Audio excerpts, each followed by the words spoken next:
conceptualization to execution.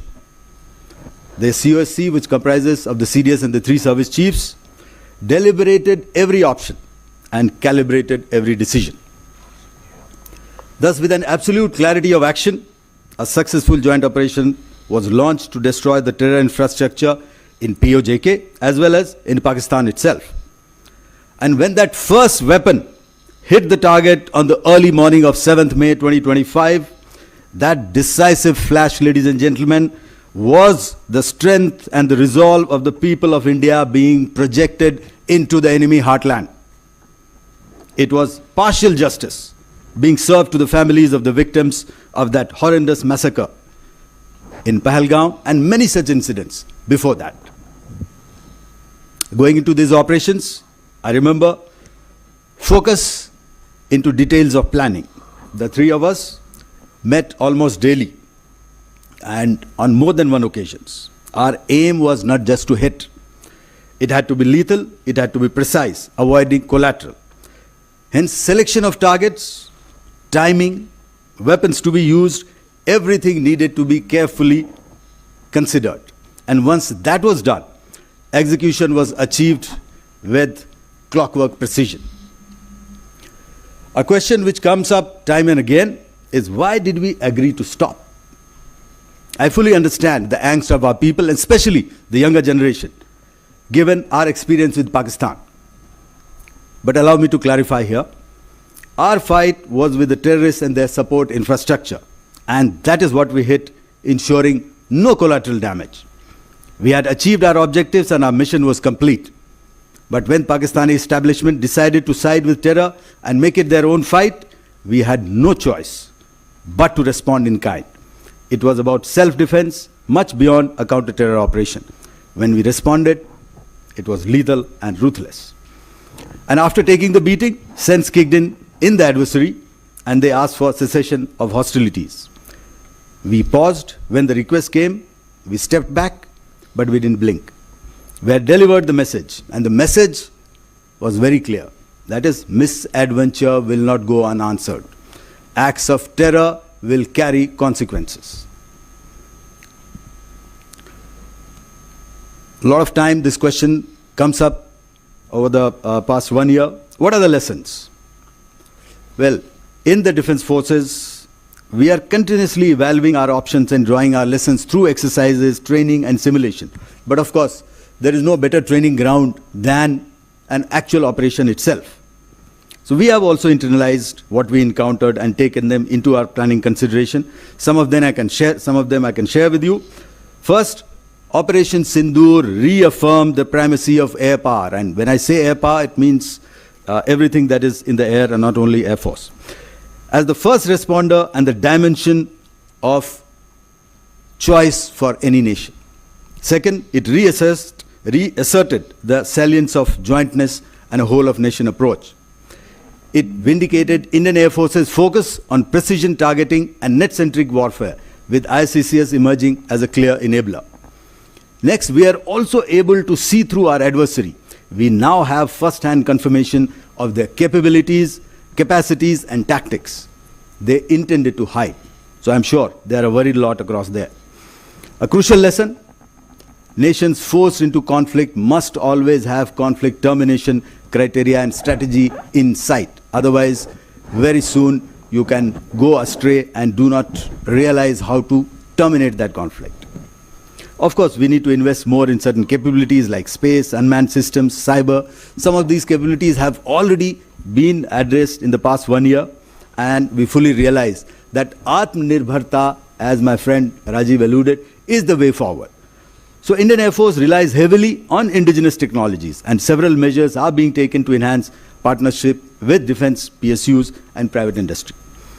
IF is an active participant of Mission Sudarshan Chakra, and we are working to build on the success of ICCS to provide this crucial capability to our country. Looking ahead, we continue with the vigil, and IF will continue to be the first responder whenever our peace and tranquility is challenged, whenever our sovereignty is threatened. There is no distance too far, no depth too great, and no dimension we cannot dominate. At this instant, we are watching and could not be better prepared. Thank you. Jai Hind.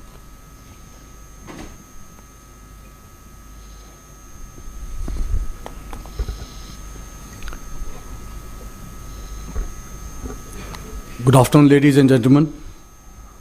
I consider it as a privilege to be amidst you on the first anniversary of Operation Sindoor, an operation that stands as a defining testament to India's resolve against terror and to the decisive strategic vision of our national leadership.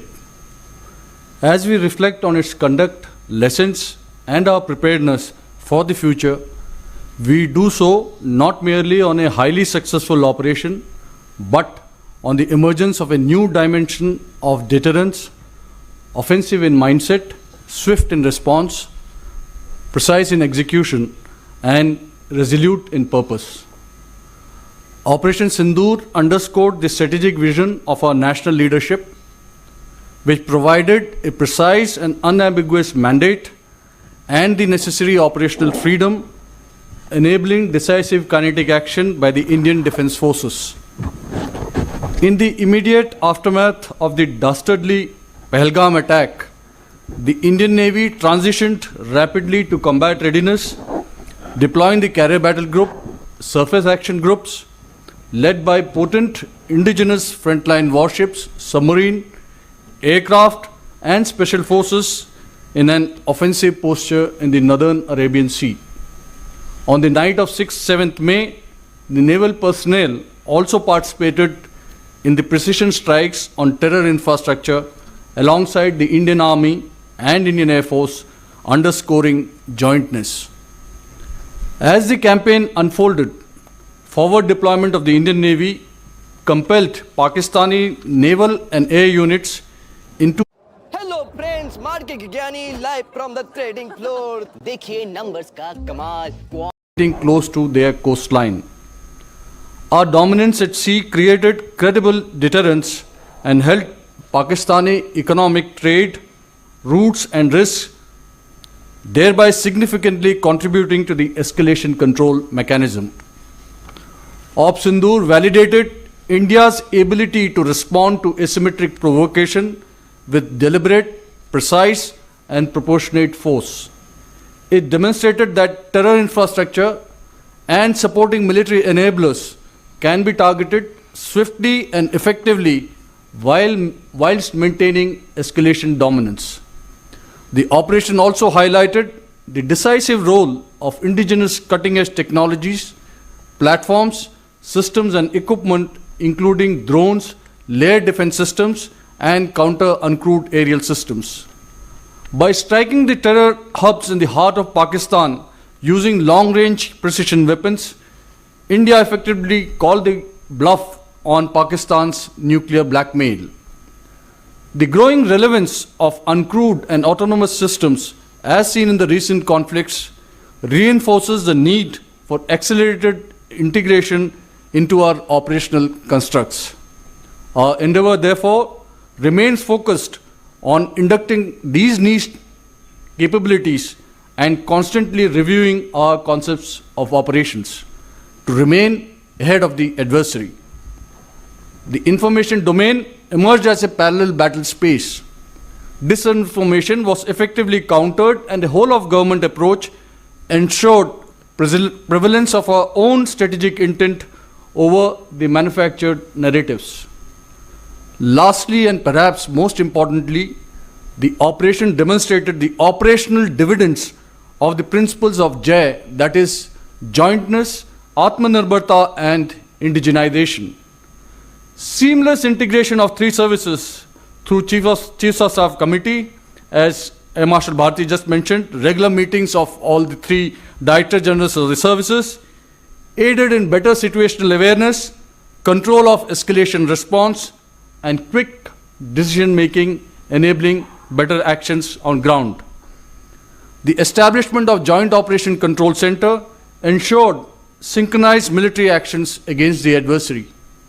Furthermore, the seamless coordination with all national agencies, including Indian Coast Guard, intelligence and maritime agencies, ensured robust employment of the comprehensive national power. The performance of indigenous ships such as the aircraft carrier Vikrant, Kolkata and Vishakhapatnam class destroyers validated the Indian Navy's investment in indigenous capability, blue water readiness, and integrated warfighting, thus reaffirming Atmanirbharta as a critical enabler for operational success. To conclude, I would like to assure the citizens of Bharat that the Indian Defence Forces, including the Indian Navy, remain ready and forward deployed. If Op Sindoor was proof of calibrated resolve, our next response will be about sustained overmatch. If challenged again, we will not merely respond, we will shape the battle space from the outset. The Indian Navy, alongside the Indian Army and the Indian Air Force, has demonstrated capability to strike deep, strike far, and strike sure, anytime, anywhere, anyhow.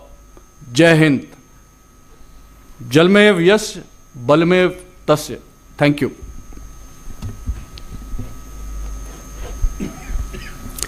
Good afternoon, ladies and gentlemen. You have heard the then Director Generals of Operations outline their conduct of operations. The inter-service synergy during Ops Sindoor was orchestrated by the Ops Directorate at Headquarter IDS under the directions of the Chief of Staff Committee. Importantly, operations were seamlessly integrated across not just traditional domains, but also cyber, space, and information domains, marking a decisive evolution in our warfighting philosophy. Ops Sindoor demonstrated our ability to deliver integrated effects with speed, precision, and clarity of purpose, serving as a foundational step towards multi-domain operations. This capability is the result of sustained efforts over the years to build structures, processes, and capacities for executing multi-domain operations in its true sense. What we witnessed during Ops Sindoor was not just an isolated success, but the manifestation of deliberate institutional strengthening. The success of Ops Sindoor is firmly rooted in the reforms initiated by the government, including the creation of the post of the CDS. The Honorable Raksha Mantri's declaration of 2025 as the year of reforms has been pivotal in driving jointness, integration of structures, organizational processes, and the push towards Atmanirbharta. These reforms provided the enabling framework that translated into operational success. The operation also highlighted enhanced situational awareness at all levels of command, supported by a robust joint communications architecture that enabled timely aggregation of all intelligence, surveillance, and reconnaissance inputs. This architecture continues to be strengthened and is now being integrated into a fully functional Joint Operations Control Center for improved joint targeting and decision making. In the air defense domain, systems like the IACCS and the Akash Tir were integrated to provide a unified and comprehensive air situation picture. These networks have since been further reinforced, contributing to a more resilient and responsive air defense grid. We are also working towards an integrated and layered architecture to ensure seamless protection against multiple threats, vectors to include drones, loiter ammunitions, and missiles.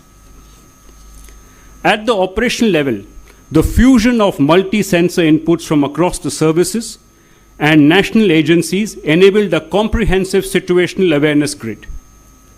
The significantly compressed decision-making cycles ensured decisive outcomes. A key pillar of our progress has been the strengthening of the integrated command and control structures, supported by advanced decision support systems and data-driven processes. A gradual process of transition from a network-centric to a data-centric architecture is underway. Our multi-domain approach has expanded into new emerging domains. In the space domain, close coordination with ISRO and the Department of Space is enhancing real-time ISR and targeting capabilities. In the information and the cognitive domains, coordinated efforts with the Ministry of Information and Broadcasting during Op Sindoor established an effective model of civil-military fusion. Building on this, a Defense Strategic Communication Division is being established, leveraging AI-enabled tools to counter misinformation in real time. Emerging technologies have underscored the importance of unmanned and autonomous systems. We are inducting longer-range precision capabilities and advancing manned-unmanned teaming. Formulation of a national counter-UAS policy in coordination with Ministry of Home Affairs and civil aviation authorities is currently underway. Jointness continues to be reinforced through doctrinal and structural advancements. Multiple tri-service doctrines have been promulgated, complemented by initiatives as the Military Quantum Mission and other documents under the Defense Forces Vision 2047, which was released by the Honorable Raksha Mantri a few days back. On the ground, integration is translating into tangible capability through joint logistic nodes and tri-service maintenance protocols, enhancing efficiency and operational readiness. Interagency coordination has also been significantly strengthened. Synergy with the Ministry of Home Affairs and the BSF has improved coordination along the LC and the IB, while seamless integration of the Indian Coast Guard operations with that of the Indian Navy has bolstered coastal security. Engagement with national security agencies and intelligence agencies such as the DRDO, NTRO, and the wider intelligence community, along with industry, both public and private and startup, reflects a mature whole-of-nation approach aligned towards common strategic objectives. Extensive tri-service exercises and wargaming and simulations over the past year have validated and refined our multi-domain operation concepts, ensuring agility and future readiness. Today, we stand equipped with integrated capabilities, strengthened by joint structures and seamless coordination amongst the services, ministries and government agencies, reflecting a true whole-of-nation approach. Thank you. Jai Hind. Ladies and gentlemen, we'll now have the question and answer session. Before we proceed, a few ground rules you are aware of. We will take questions in sets of 3 at a time. Please keep your questions brief and avoid multiple questions in one go so that we can cover maximum people. Also, once nominated to answer the question, kindly introduce yourself and the media house you belong to prior to asking the question. And please restrict your questions to Operation Sindoor and the aspects covered by the general officers on the stage. General officers will now take the questions. You have the placard with you. With that, kindly introduce yourself. A placard number 65, 15 and 85, Mr. Ravi. Starting with 65, please. Yeah.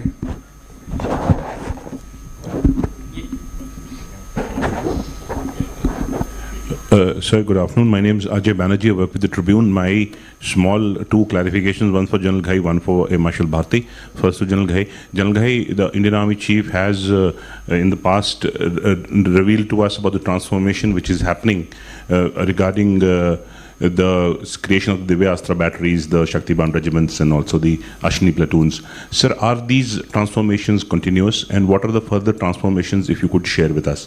To Marshal Bharti, sir, Pakistan and China have been testing new kinds of missiles. Are we factoring in part of those air defense networks of ours to tackle those missiles? Thank you, sir.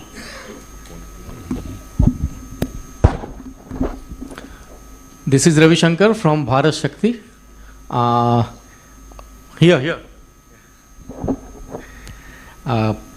We are interacting with you with the same panel which that used to brief us last year during Operation Sindoor. That is very pleasant and reassuring as well. सो सीधा सवाल पे आते हैं।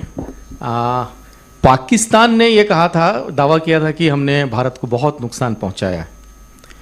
तो और इस narrative को उन्होंने वेस्टर्न मीडिया, वेस्टर्न एक्सपर्ट्स के बीच बहुत कामयाबी के साथ इस नैरेटिव को पहुंचा भी दिया। मेरा सवाल एयर मार्शल भारती से है कि इन दावों की सच्चाई क्या है? क्या आप शेयर करेंगे इन दावों में कितना दम है, भारत का कितना नुकसान हुआ था? और दूसरा जनरल घई के साथ कि घई साहब आप ये बताएं कि ऑपरेशन सिंदूर पॉज हुआ है, आप ऐसा बता रहे हैं, लेकिन ये चल रहा है, इट्स ऑन गोइंग, तो ये किस फॉर्म में चल रहा है, इसका क्या डायमेंशन है, ये बड़ा शेयर करें please. Thank you. Hi, good afternoon. This is Shivani. I'm from NewsX. Gentlemen, we all have been seeing since the past 1 year, and we've also been talking about the integrated theatre commands. We are in Jaipur. It's been touted as one of the commands which will be the headquarters. And given that all of you have spoken about jointness during Operation Sindoor, how close are we to integrated theatre command so that our timelines are reduced? You mentioned it was 1 year 16 days, so we took 16 days to in fact strategize this entire operation. Do you believe that we can minimize or compress that number further in future wars? And also, how decisive was India, because when we are looking at escalation ladders across the world in this geopolitical world, India was very decisive. So what helped India actually make or take that call that we decided that the enemy had to come to the negotiating table?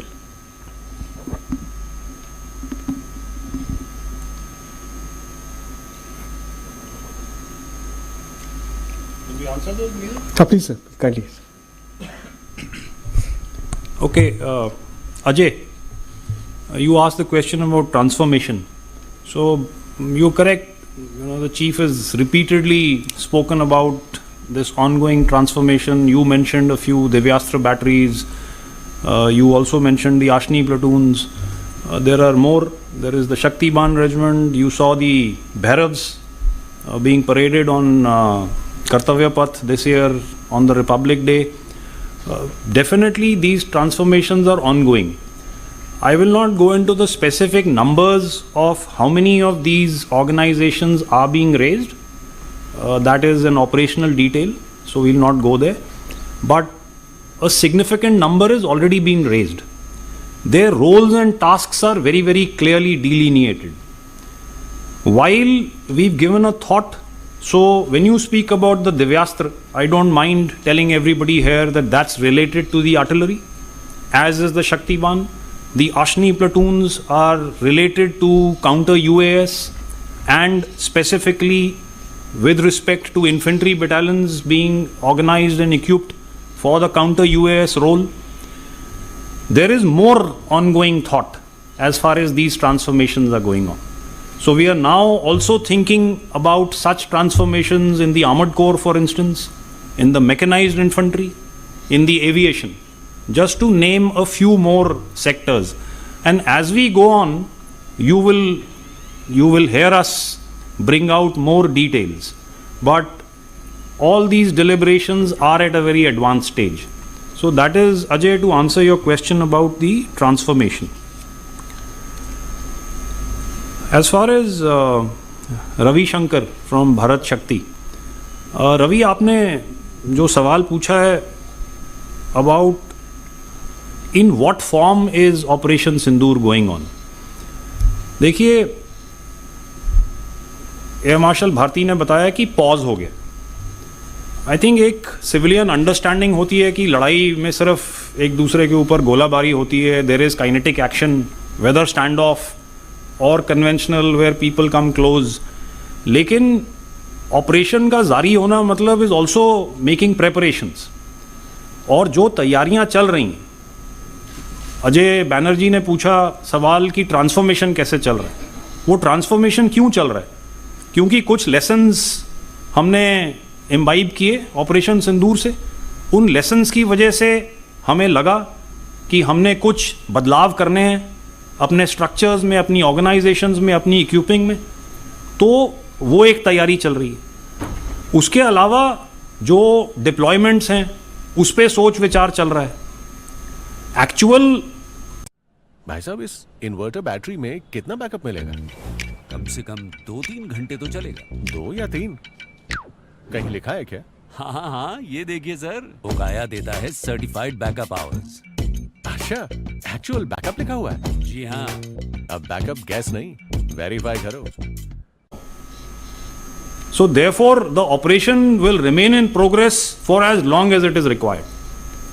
I'll now request Air Marshal Bharti, जो आपका दूसरा सवाल था losses और damage के बारे में कि पाकिस्तानीज का ये दावा है, उसका जवाब एयर मार्शल भारती देंगे। ओके, एक एक करके सबसे पहले ट्रिब्यून आपने चाहा कि I should answer Pak and China testing new kinds of missiles, so what are we doing about it? Of course, see, we are continuously doing the environment scan, okay, and that's our job. All right, and whatever requires to be done, we put in motion as to be always ahead, okay, of their capabilities. And between the two, of course, the dynamics are different between Pakistan and China. But we are continuously factoring in, and if I could support that argument with certain projects, okay. You would remember we have already contracted for the S-400s, okay. Some units were still yet to fetch in, so they are fetching in now. So that is one input. We are also working on indigenous systems like Kusha, which you would be aware of, and our DRDO is working on that, and which we hope that it will be available to us in near future. As I said, we, the Honorable Prime Minister has already conveyed the direction for Sudarshan Chakra, so we are working towards that.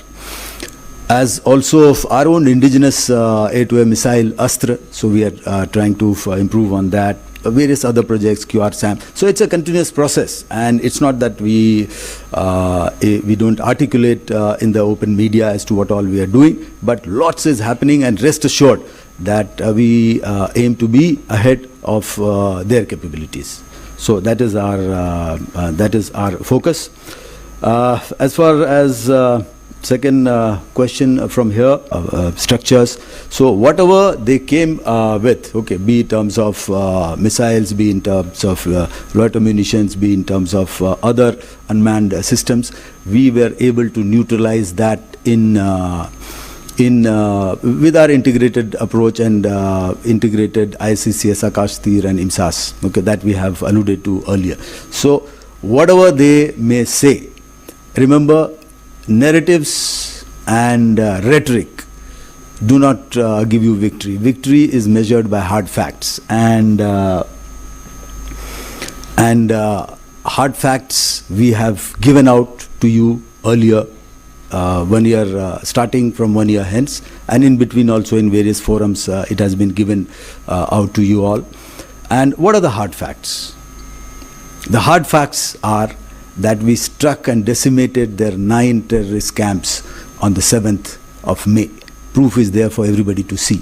The hard facts and the ground reality is that we struck 11 of their airfields. The ground reality is that we destroyed 13 of their aircraft, either on ground or in the air, including one high-value airborne asset at a record distance of 300 kilometers plus. So that is the hard fact. तो take your pick, आपको क्या विश्वास करना है और क्या नहीं विश्वास करना है. और तीसरा और कोई सवाल था? Okay, thank you. Shivani, before I ask General Zubin to answer your question about theatre commands, you also said that what was it so compelling that we did which forced the Pakistanis to come to the negotiating table? What compelled them? You've just heard Air Marshal Bharti give out the statistics. If I was to add the damage that we caused on the line of control, for instance, inadvertently, their honors and awards list, which was out in the internet domain, told us that so many of those awards were given posthumously. So the numbers that they suffered on the line of control in the exchanges that followed they lost more than 100 soldiers. That number is in excess of 100. 100 terrorists were what were killed in those 9 terrorist camps. So there was innumerable amount of damage which compelled them. And at the end of the day, if the Pakistanis were to make the same amount of investment in their battle fighting ability as much as they do in the narrative, I think they would have fared much better. So, that's advice that they could take. Zubin? Shivani, you asked this about where are we in the theatre commands. And so, you see, you heard the Chief of Defence Staff in his various talks bring out that this is at the final stage.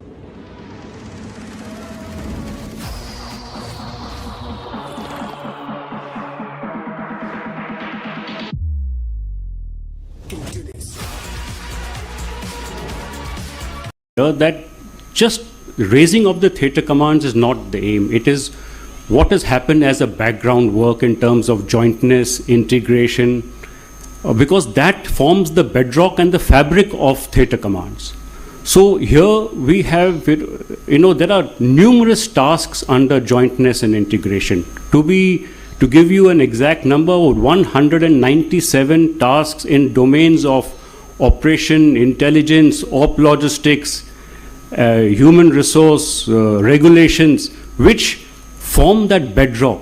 Towards that, some of these tasks are to be completed before the theatres to be formed and some after the formation of the theatres. And that's going on at a very fast pace. There is a lot of work which has been done. If you just as an example see what happened in Op Sindoor itself, was not an one-off and overnight in a synergy which happened. It was an institutional work. And the formation of the JOCC, Joint Operation Control Center, fusion of ISR resources of the services, decision-making processes are all institutional work which has laid that foundation which will happen for the theatre commands. So therefore, whenever the theatre commands get announced, which is the prerogative of the Government of India, we are ready to form that bedrock. And is there was any other question you asked? That was it.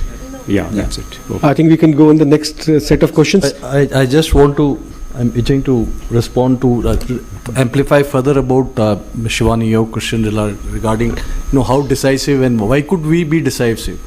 That we have, all three have clearly reiterated that a clear and precise political mandate was there with us and operational freedom was given to us. And we were very, very clear at the initial stages that we were to neutralize the terror infrastructure. The second part of it, militarily, we had formulated at the CDS and COSC level, it's a Chairman Chief of Staff Committee level, a clearly defined escalation control mechanism wherein we were to look at calibrated and graded response to each event. So once this terror infrastructure was neutralized and thereafter they did some action, and that mirror escalation at a harder level and that the joint integrated operations by military actions by all three forces probably impacted the minds of the political and military leaders of Pakistan. And that's why the Pak DGMO had to approach DGMO Indian Army pleading for ceasefire. That is the main reason. So can we go on the next, sir? Next, we can have next set of sections, questions. I'm seeing your placards. We'll take them one by one. Say placard number 19, 57, 76. And please listen to the questions. If you have similar question, kindly add on. May I request 19, please? Yeah, please.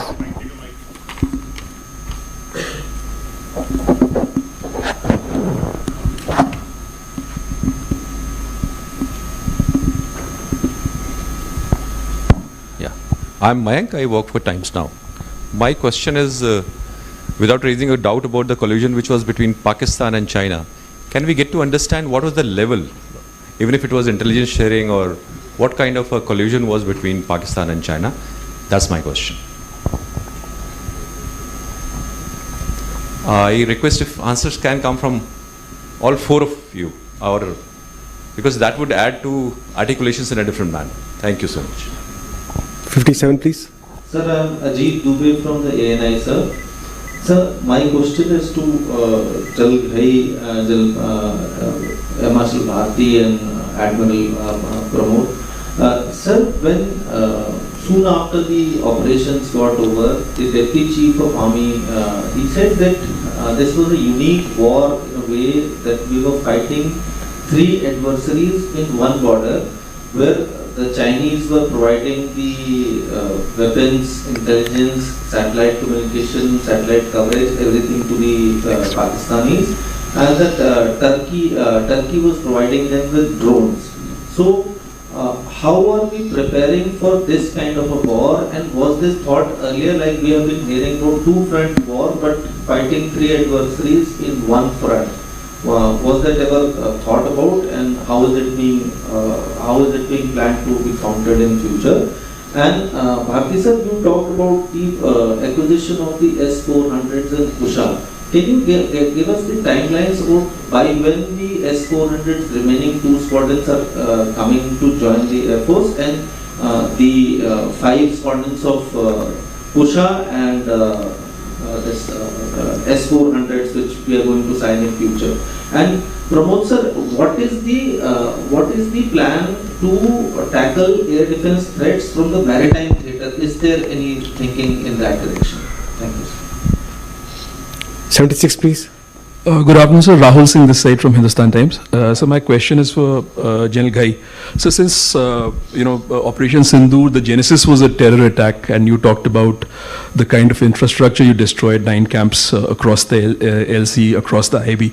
So if you could give us your assessment of the current terror infrastructure across the border, the number of camps, how deep are they located? What has happened to the camps that you destroyed? Have any camps come up there? Have the camps moved in deeper?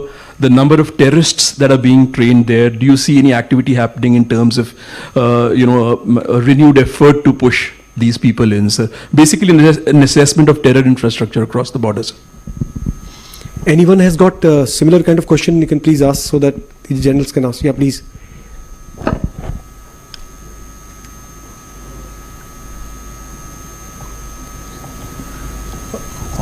Hi sir, मैं मनीष हूँ India TV से।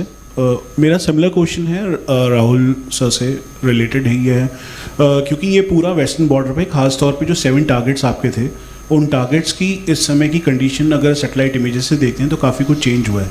तो number of terrorist जो खास तौर पे इन areas में है, चाहे वो जम्मू कश्मीर के ठीक सामने के एरियाज़ हों या फिर नीचे की तरफ, उनकी अभी क्या सिचुएशन है? और जो स्पॉट किए गए थे, जैसे आपने भी अभी बताया कि number of terrorist killed in that particular, उसके बाद से लेकर अभी तक आप क्या देख रहे हैं? क्या वो ह्यूमन शील्ड फिर से लेना शुरू कर रहे हैं?